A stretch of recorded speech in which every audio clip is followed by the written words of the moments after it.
In today's video, I'm going to teach you how to add time in Hubstaff. If you need to manually log hours you've already worked, Hubstaff makes that process straightforward.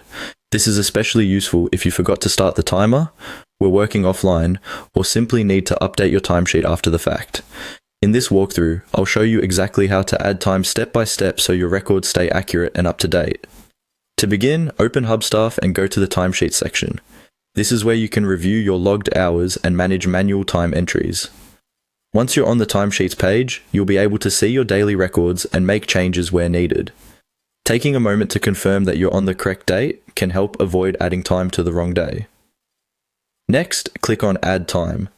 This opens the manual time entry form where you can enter the details for the work session you want to record. If you're adding time for a past task, this is the area where everything gets documented properly. Hubstaff uses this information to keep your time tracking organized, so it's important to enter each field carefully. Now fill in the details. Depending on your workspace setup, this may include selecting the correct project or task, choosing the date, entering the start and end time, or adding the total duration of the work session. You may also see a notes field, which can be helpful for briefly describing what the time was spent on. Be as accurate as possible here, since clear entries make reporting and payroll much easier later on. If your organization requires specific information for manual time, make sure all required fields are completed before moving on. Once everything looks correct, click Save. This will submit your manual time entry and add it to your timesheet.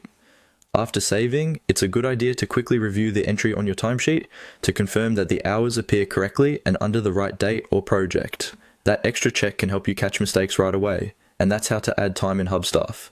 As a quick tip, try to keep your entries consistent and detailed, especially if your team relies on timesheets for billing, reporting, or approvals. Accurate time logs help avoid confusion and make it easier to track your work over time. Thanks for watching, and I'll see you in the next video.